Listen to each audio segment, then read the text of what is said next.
Howdy, howdy all. Welcome on into Goose Talks Film. I'm your host, Goose, where we review new release movies every single week. And this week, we are tackling the new Nicolas Cage horror/action movie, Arcadian.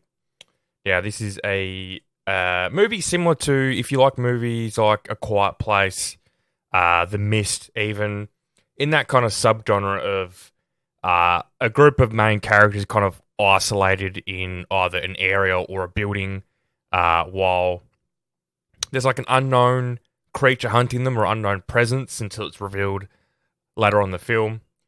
Even with like, this is very similar to The Mist in the way of you get like little glimpses of what these things are and then they're fully revealed towards the end. Although in this one, I think you get a better look at them when they're finally revealed. But yeah, look, for fans of Quiet Place, The Mist, like I said, even like zombies, although, look, I won't give anything away, but this probably wouldn't fit into the genre of zombies. Bit of a spoiler, but there's no zombies in it, but it's very similar in that sense of, you know, a lot of zombie movies, they're either road movies where people are traveling through a country or a state or whatever, and they're coming, a bit like Zombieland is probably a good example of that. And then you have your other zombie movies where, like Dawn of the Dead, they're stuck inside a shopping mall for the entirety of the film or majority of the film. Arcadian is very similar. So, tells the story of a father and his two twin sons who live in a world, like a post-apocalyptic world, where they are never caught outside at night time. They barricade and lock themselves in. And there's an unknown presence that tries to get in and like hunts people and stuff when it's dark. And like I said, that all gets revealed later on, obviously. Look, I pretty much just said the little synopsis here, but this is a short one-sentence synopsis of IMDb. Father and his twin teenage sons fight to survive in a remote farmhouse at the end of the world. I've just realised they wrote farmhouse at the end of the world. I thought that was a me problem, but no, it's not a me problem.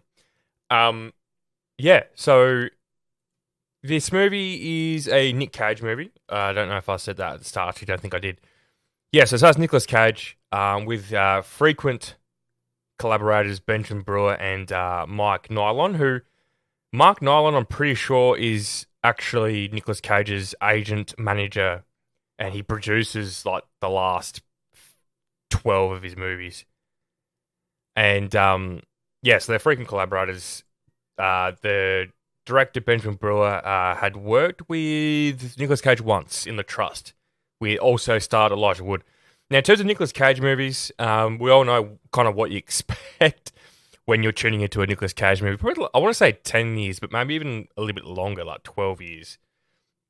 Very wacky movies.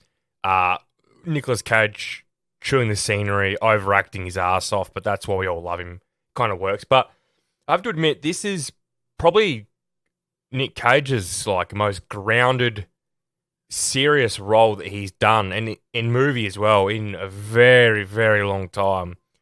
I was going through his filmography, and they're either really goofy or over the top, like nonsense movies like the Unbearable Weight of Talent, or whatever it's called, the movie that's kind of about himself.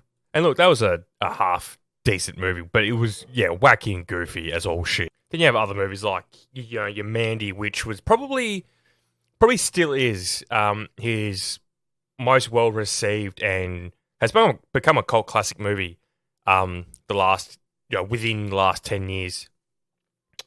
For people that haven't seen it, it's pretty much, I hate to compare everything to like John Wick and all that, but everyone knows John Wick, so it's similar to that, only in a little snippet of story where Nick Cage's wife gets kidnapped by a cult because the leader of the cult thinks this woman like looks like his perfect wife or his deceased wife. I can't really remember, but then Nick Cage pretty much gets revenge when all shit hits the fan, and yeah, that's all I'll say on Mandy. But like this movie, I'm not give spoilers, give anything away, but this movie does get wacky towards the end when the creatures are revealed, and just some choices that were made by the filmmakers make a bit more wacky. But in terms of the acting and like Nicolas Cage himself, like I said, this is by far his most grounded serious role in a very, very long, like as long as I can remember, compared to his, scene chewing performance of Dracula in Renfield last year, which, you know what, I enjoyed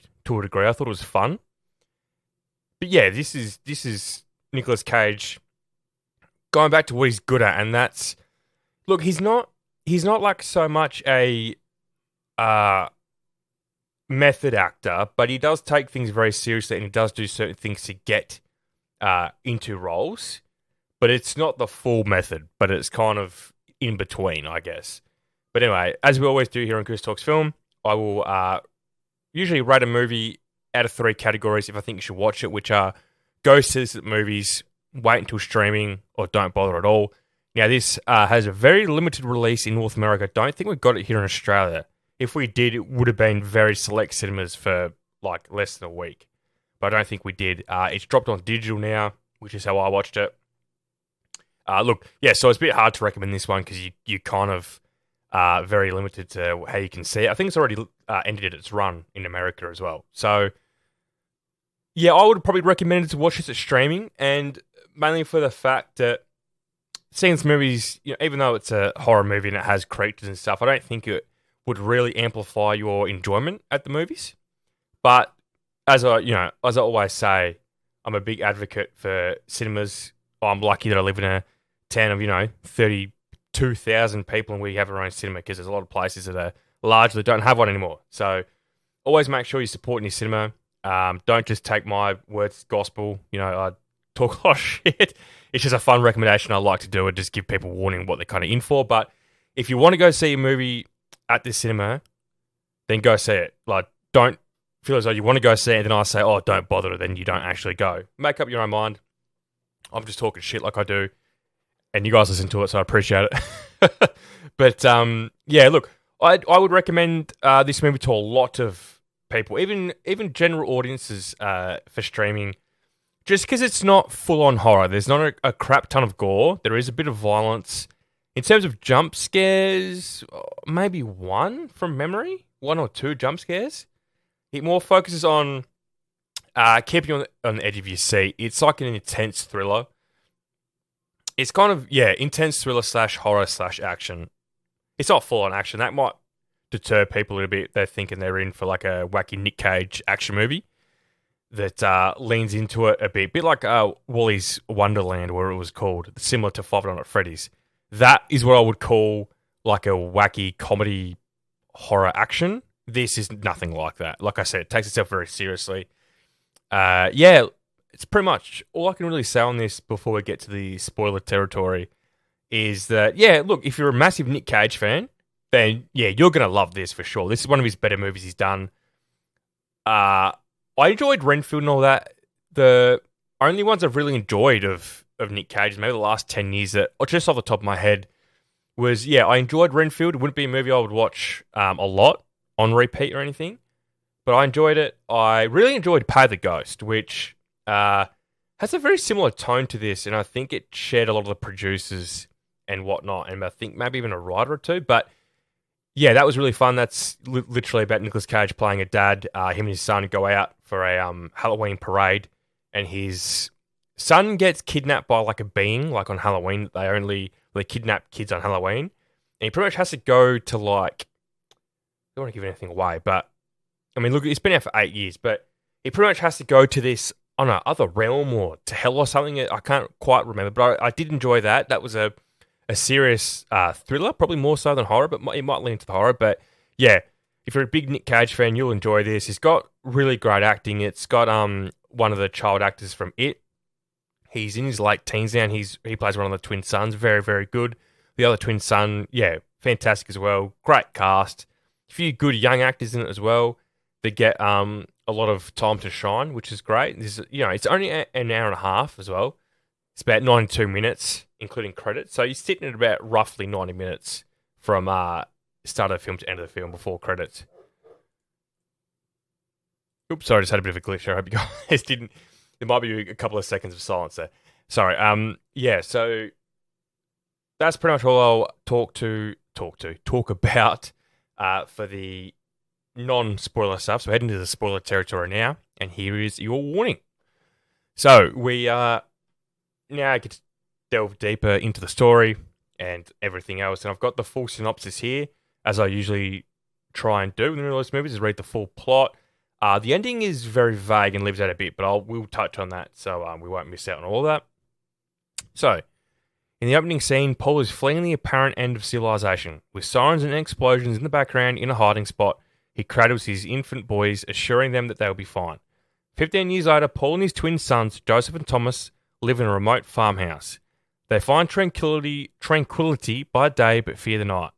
One evening, there is a moment of panic when Thomas doesn't return home before sunset from the nearby rose farm, and the sun begins to set. He eventually arrives, and as the family sits at the dinner table, the boy reveals himself to be the bigger risk taker of the two brothers, while Joseph appears more an intellectual, and he talks about ways of improving their situation beyond mere survival. After dinner, the three board up the windows and doors and move to an upper floor. Sometime later, there comes the sound of loud banging on the door. The next morning, they find deep gouges on the outside of the door. Paul convinces Joseph to show him what he's been working on in the barn. It turns out to be a rudimentary car, though the boy has so far been unable to make it work. Paul makes two changes, and the motor coughs to life. All three of them climb into the car, and Paul shows Joseph how to use the pedals. Before going back to the house, Paul reminds the boys that they have several chores to do. Thomas protests that he wanted to go to the Rose Farm, where he secretly has a crush on Charlotte. Paul, however, insists that both boys stay home that night. When Paul is out of sight, Thomas tells his brother that he's leaving and that Joseph can meet him later at the barn so they can return home together. However, Thomas spends too much time with Charlotte and then runs recklessly trying to get back to the car in time. He trips and falls into a crevice, losing consciousness in a cave. With darkness coming on, Joseph returns to the house by himself. Fearing the worst, Paul tells Joseph to lock himself in the house and goes out to find Thomas. Calling for his missing son, Paul finally hears Thomas's voice from the cave and makes his way down to him.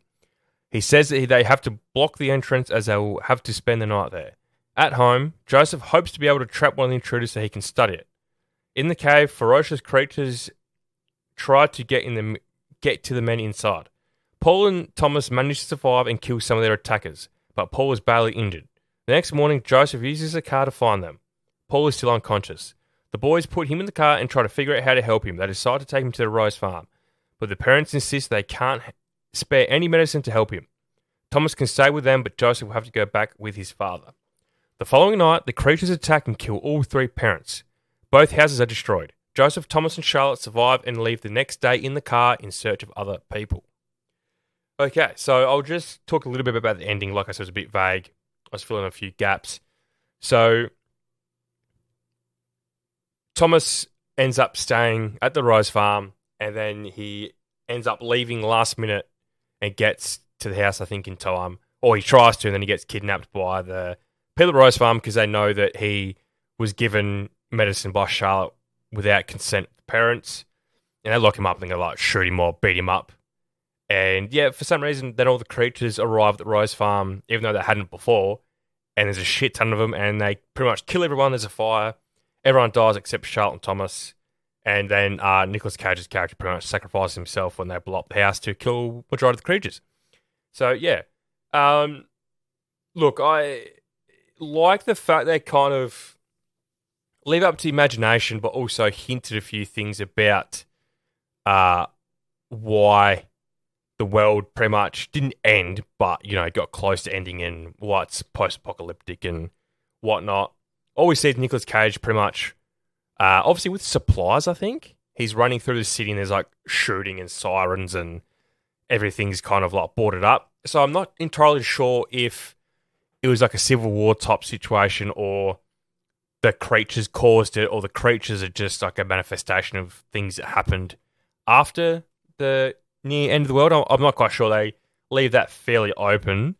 It's a beautiful shot, though, of Nicolas Cage when he does get outside the city. I think he's already picked up the twin boys on the outskirts of the city. And there's a really awesome, establishing shot of Nicolas Cage with his backpack on and the boys in his arms, standing there with his back to the camera, looking at the city, pretty much flames and smoke, and the whole city's in disarray. Really cool shot, and it's all you see of the world before we advance 15 years in the future when the boys are older. I thought it was really good. That's kind of all we needed to really see uh, of what the world was like before we get to the present day setting of the movie. So I thought, yeah, the cinematography started off really, really well. But yeah, I wrote this in my notes that this movie felt like an experimental film or like a student film where they're fucking around and trying all these different shots. There wasn't like a flow when it comes to cinematography or anything like that. There wasn't a set style as such. Like you couldn't watch this and be like, oh, this is the work of so and so, the work of so and so. Like it was very different, and I'm not saying that in the bad way or even a good way. It's just a bit odd some of the choices that were made by the director and or the cinematographer. I'm not quite sure. There was a rare shot you don't see in a lot of movies these days, or this wasn't a high budget or even medium budget movie, but it's gaining a bit of traction because it is Nick Cage and he's got his own little fan base, well, not little fan base, big fan base that just watch all of his movies, and it's also getting traction because it's a creature feature. As myself, I love a good creature feature, so do a lot of people, especially within the horror community. So, yeah, I remember this shot where the boys, they've had an argument at tea. They're now sitting around playing chess, and Thomas was a bit of a dick, so he kind of thinks he should, pull his finger out and try and mend things with Joseph. So they end up playing chess, and yeah, Nicolas Cage is sitting there in his chair watching them. And the original shot is you kind of see Thomas on the left and Nick Cage is kind of behind him, but in focus. And then it does like a zoom in. Like, it's really hard to explain. It's not your usual zoom in that you really see these days. It was kind of experimented with a bit in previous movies and all that. And they use it here, and it's yeah, very different. Kind of caught me off guard. It felt like a documentary. It's probably the best way to describe this cinematography shot is where they're filming, something for a documentary, and then something might happen, or they want to focus and zoom in on something, so they're just using the camera. They focus with the camera, so it's like you do with like a digital camera, even like a phone these days. That's not like a usual technique with a lot of films. If they want to close in on something, they'll literally physically walk over and get like an actual zoom in. This was like a digital zoom in. I don't know, it's very just weird, and a lot of these shots just stick with me. When Paul is teaching Joseph how to drive and Thomas is in the back seat, there's the camera, like you see in a lot of action movies, it's at the corner top of the Jeep, and it's an open air Jeep, or whatever it is. It's kind of like a Jeep or a farm car, whatever you want to call it. And it's just, shooting the three of them in focus, and you see bits of the car, and, it's kind of like a high up shot. And that's just the entirety of the shot for maybe 4-5 minute scene of them learning how to, well, more so Joseph learning how to drive. And I think my gripes with the cinematography, while I'm jabbling on about it, the cinematography in general, is when we get to the climax of the scene where, if you're going to have non-choppy or you want the shots to be in focus as much because you want to see what's going on and you want to follow the flow of the cinematography. But like I said, there really wasn't one. So when we got to the climax, it felt as though the cinematography was a bit choppy. I wouldn't say handy cam style, but it was close, like a bit of shaky cam. Some scenes were very dark, considering some other night scenes that we got were quite realistically lit. Like, they were kind of naturally lit, that you weren't watching and thinking, oh, there's someone behind the camera holding a light. It's kind of, within the film, it's kind of natural light from the moon and, surrounding lights on the farm and whatnot. But yeah, when it comes to the climax scene at the farm, at the Rose farm and at Nick Cage's farmhouse, it got a bit hard to see in terms of the lighting, but also just the steadiness of the camera was just a tad annoying. But I think I'll switch over to the creatures. I'll talk about the creatures in general. So I liked that they weren't revealed to begin with. They were banging on the door really hard, and I thought, oh, like, is this going to be like a zombie movie, or what kind of route are they going to take here? Like, I was in for the surprise of what it was going to be, because they didn't really reveal anything until you already saw them. So it was kind of like, no questions were asked until you looked at them yourself, and they kept them in the dark. And even when Nick Cage and Thomas were in the cave, you didn't really see them close up or anything like that. You saw very bits of, and that's where I don't mind it being out of focus or a bit dark, because it's creating that real eeriness, not knowing what these creatures are. The characters are left in the dark, so we're kind of left in the dark. That's when I appreciated the choice of cinematography and the lighting in the cave, was because that made sense in terms of it was halfway through the film.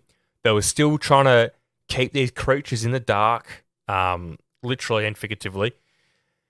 And when they were eventually revealed, when it's one's caught by Joseph, we don't really see it, and then it escapes when Thomas wants to kill it, and then we see it a bit, and then the more we see these creatures, the more are actually getting revealed. And there's a bit of trivia here. I'll just bring it up because it's in terms of what I'm talking about. I really dug the design of these creatures. They were super unique, and you don't get that these days with creature features or even like slasher villains. A big example is like the paranormal type thing with like Barbarian and Smile, and then there was another one that had the creature or villain, whatever you want to call them, all looked very similar, like the tall, gangly woman with, a very gaunt, long face, etc., etc. These creatures were actually, the director said, inspired by Goofy. And now I've read that after watching the movie, I can see that, and not in like a really, pardon the pun, in a goofy way, but I thought that was really interesting and really cool to be like, oh, we're going to create these massively serious, villainous creatures in a serious horror film. Let's base them off a beloved Disney character. And it's not one of those things where, if you watch the movie and they're based on Mickey Mouse, you would be able to pick that out and kind of take it out of it a little bit.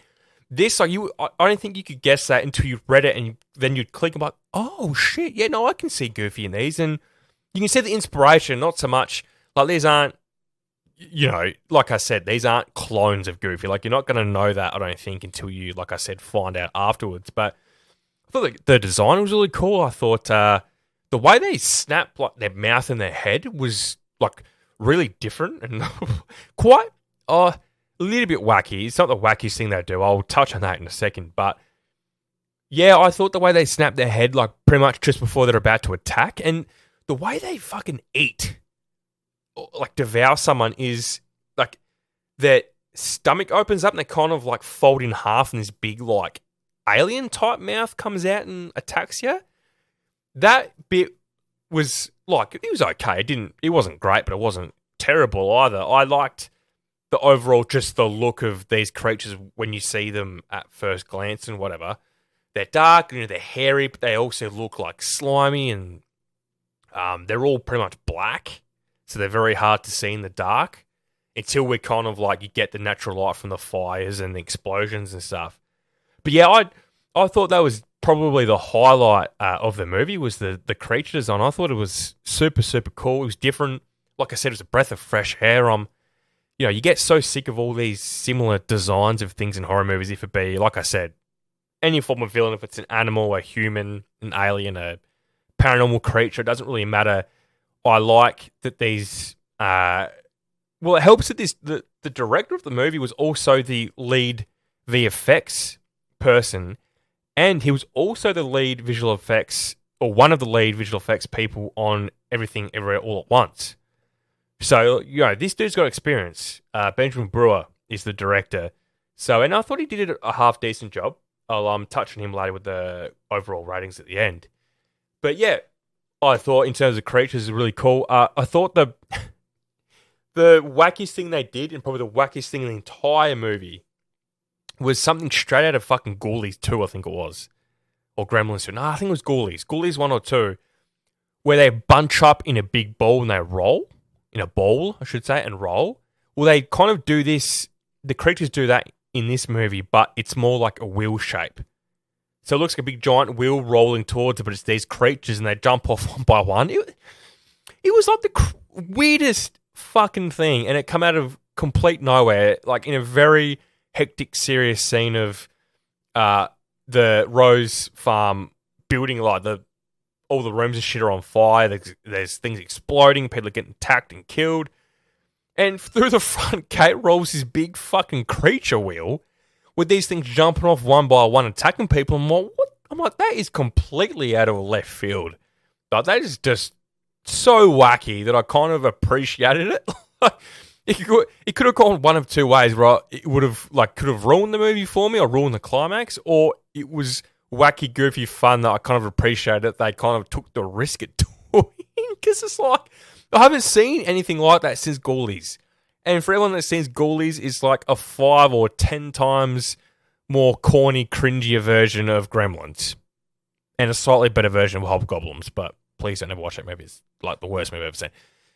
But yeah, I just thought I'd touch on the wackiness. Because in terms of the characters and the acting, like even Nicolas Cage, like I said earlier, they're not kind of wacky at all. They're all very grounded. They're very serious. They're realistic in terms of what I think teenagers would be like growing up in a world like this, pretty much post-apocalypse.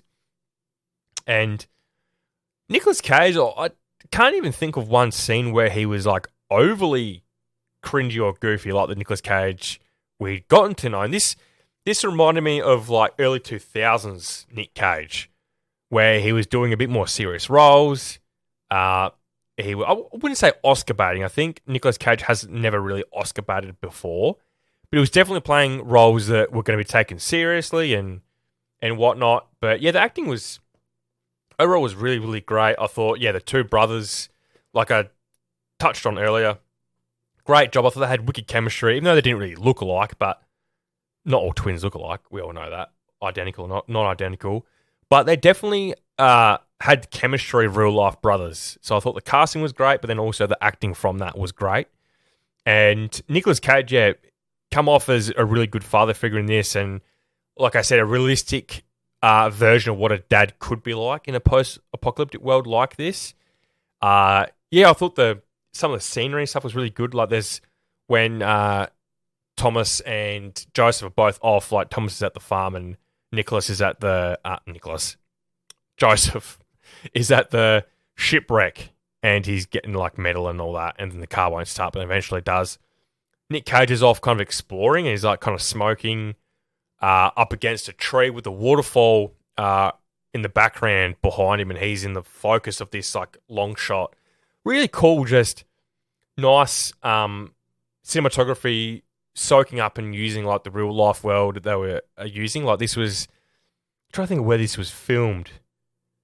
I can't even remember where this is filmed, but in a place where it made sense to use the scenery to your advantage, use the wilderness and the forest to your advantage, and I did a really, really good job of that. So I appreciate that. Yeah, I think there's situations and scenarios where I like the movie to take place at one location, or majority, like 92% at one location.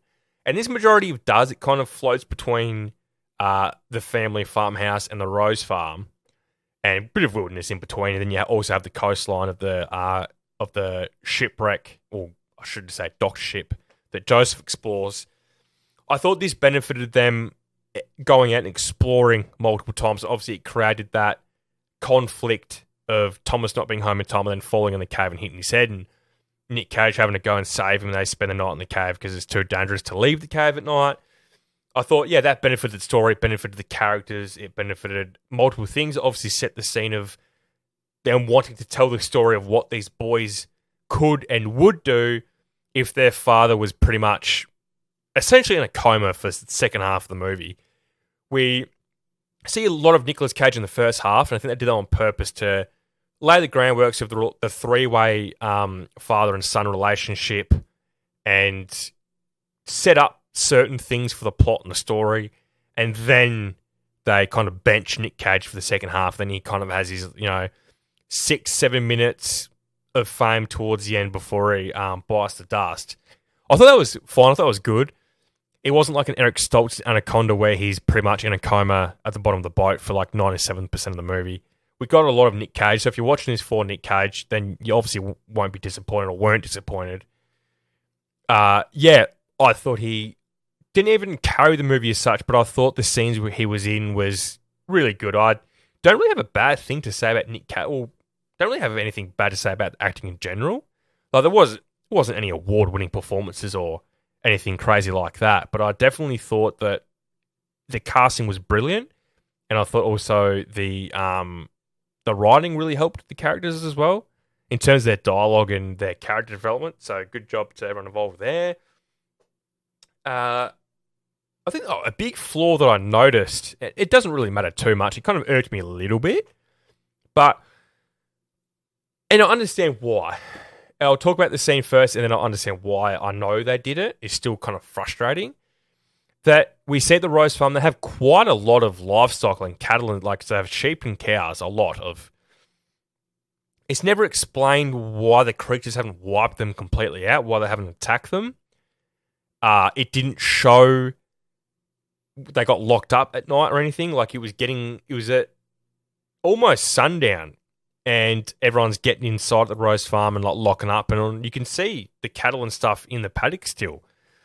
So they didn't lock them up or anything, and it's like, well, they don't explain why the creatures didn't attack the livestock, or even a thing like one of the farmers saying, oh, it's weird they'll only take one sheep a week or only one cow a week, or ever since they took that one cow, they haven't come back. So just a throwaway line like that would have just eased my irkness of that. Because it's like, well, if these creatures are hunting people so much that they're willing to bang down doors and whatnot, surely they would take easy pickings of sheep and lambs and cows and calves and stuff. So I'm like, that could have easily been fixed with 20 seconds of dialogue, or even a scene where a creature takes one but it struggles to eat it or to drag it or something. I don't know. Something could have been done there. It kind of annoys me a little bit, but not enough to kind of ruin my enjoyment of the movie, because overall I did really enjoy this movie. And it's a bit like The Quiet Place and The Mist. It's not a movie that's going to be my rotation. It's not a movie I'm going to be watching every year or over Halloween, because it's not really that type of movie like a Thanksgiving or Late Night with the Devil. They're Halloween movies, because they're focusing on Halloween and holidays surrounding Halloween itself and whatnot. But yeah, this would be a movie that if I was on holidays, if I was away somewhere or whatever, and it was on TV or something, I'd watch it. I'd happily watch an hour and a half of this again for sure. It's just not a movie that I would just watch a lot, because it's just not one of those movies, and we have quite a few of them this year actually. But I still just confused with just a few things with the creatures and just some choices with them. Just the big Will thing was just weird. The not attacking and eating the livestock. The big thing, like I said earlier, with Thomas says a line where he's like, well, yeah, he's like, the creatures never really bother the Rose Farm at all. Like, they're never really there. And I thought, is that going to lead to a storyline? Like, do they do something that deters them or whatever? But nothing's ever touched on in that sense. And it just happens to be the night where Thomas wants to leave with the medicine for his dad, and he ends up getting kept there in the shed and he's going to be beaten up and killed or whatever.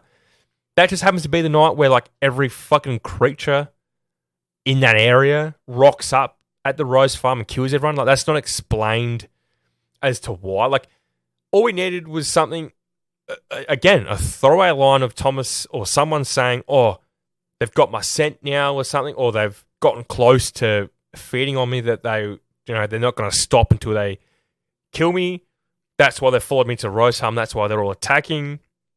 Or, yeah, just nothing was ever explained in that sense why they attacked the Rose Farm the way they did. Because it was like a fucking all-out assault.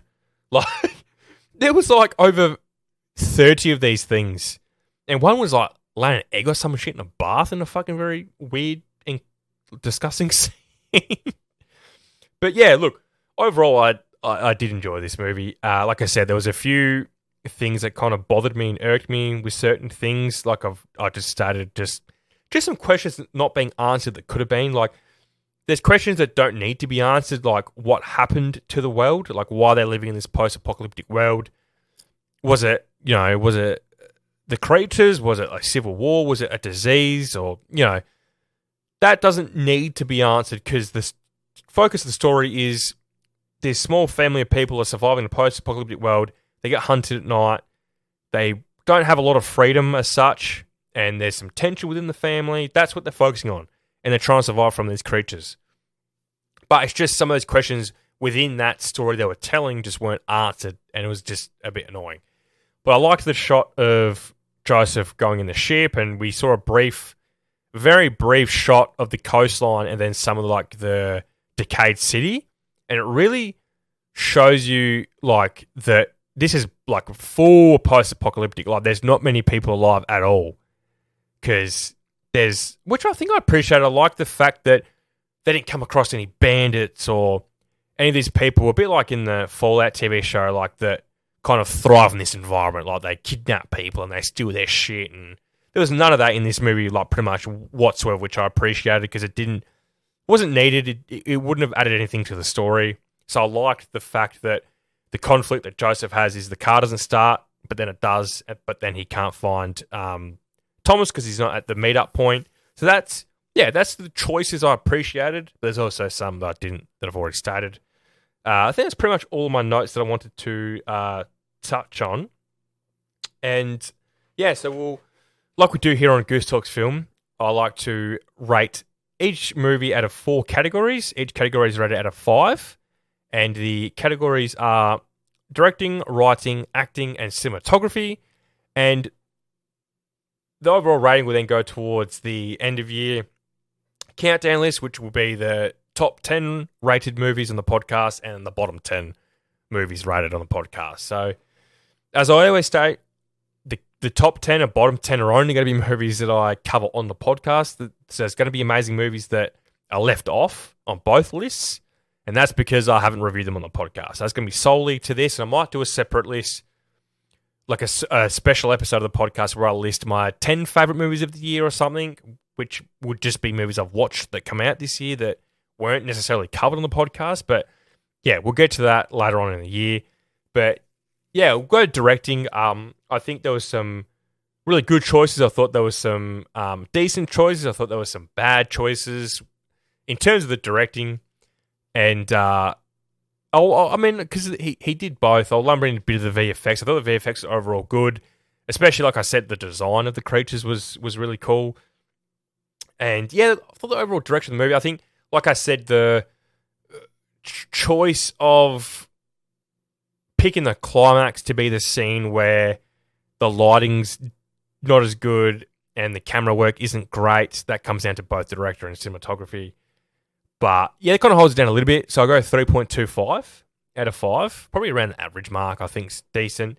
The writing, like I said, good character development. It's not an overall original film idea by any means. Like I said, it's a movie where people are in a very secluded environment. They're getting hunted by creatures in like a post-apocalyptic world. And there's some turmoil within the group of people. It's a family or friends or whoever it is, just a group of survivors. But this movie does that subgenre well. So for that, I'll give it a 3.25 again out of 5. The acting, I thought everyone did the best with what they were given, and I thought they were given decent stuff. There was, in terms of maybe there's only 4 characters that got time to shine, and that's sometimes all you need. It's obviously Nick Cage, the 2 sons, and then Charlotte, who was Thomas's girlfriend. She did a really wicked job. I thought her reactions to things were good and realistic, not over the top, but also not undersold. So I thought that was good. Great chemistry with everyone that was on camera with each other. So 3.5 out of 5 I'll give for acting. The cinematography, like I said, there was parts that were like really cool. Like, we got some really awesome long shots, great establishing shots, close-ups on characters when needed that made sense. But then, there was just some scenes that were too hard to see what was going on. And if it was a movie that was like that from start to finish, like a handycam movie or something, then they'd be more forgiving because that's what you're signing up for. But this movie couldn't pick the type of cinematography style that it wanted, which I think was a bit of a shame. Like I said, felt as though it is an experimental student film with all the different types of shots and shit that we got. But at the end of the day, I got to see the creatures at good length. I got given some really great, like I said, long shots and establishing shots and some cool techniques as well. Although it didn't flow as good, I thought some of the shots were different and cool and kind of made this film feel unique. So I'll give a 3.5 for cinematography, which gives the overall rating for Arcadian a 13.5 out of 20, which is quite a decent rating. It's not up at the top, but it's in a very tight pack in the middle here. So it'll be interesting to see how this plays out, and I won't reveal what other movie it is unless you've listened to the podcast, you'll know. But it does share the exact rating of 13.5 with another recently reviewed film. So that'll be interesting to see where those two, both finish up. But yeah, so as I always do here on Goose Talks Film, I like to finish the podcast with some trivia. Now, there's not a crap ton of trivia for this, but just some interesting ones and probably some I've already touched on. But writer Michael Nylon is Nicolas Cage's agent, manager, and producing partner. He previously wrote Braven. Yes, that's pretty crazy. I didn't realize that someone could do all that with just one person. In preparation for the movie, Nicolas Cage isolated himself with his family for 3 months. So that I did know, although I didn't know what movie it was for until I'd read it was for this, which makes sense. And that's what I was talking about with he's not full method, but he gets close. Benjamin Brewer made his directorial debut with Nicolas Cage in The Trust, which is the one I talked about earlier with Elijah Wood. I have not seen. The same writer and producer of Braven, which was a 2018 film starring Jason Momoa. RLJE Films collaborated with Nicolas Cage on other horror thriller movies like Mandy, Color Out of Space, Dog Eat Dog, Pay the Ghost, Prisoners of Ghostland, and Sympathy for the Devil. So probably a few in there that you've heard of. If you're a Nick Cage fan, you've definitely heard of Mandy, Color Out of Space, and Pay the Ghost, most likely, which I've only seen maybe half of them. And the last one, in an interview with director Ben Brewer stated that the monsters in the movie were inspired by the Disney character of Goofy, which I've already stated before, but that was quite a cool fact. Probably my favourite bit of trivia for that. And that's all we have for the trivia for Arcadian. So that brings the episode to end. I'd just like to thank everyone, as I always do, for their massive support. The last few episodes have performed really, really well. So I'd just like to, thank everyone that's listening and sharing it around and getting amongst all the social media posts and stuff that I do on Facebook and Instagram. Much appreciated. And make sure, you comment on Facebook, comment on Instagram or whatever.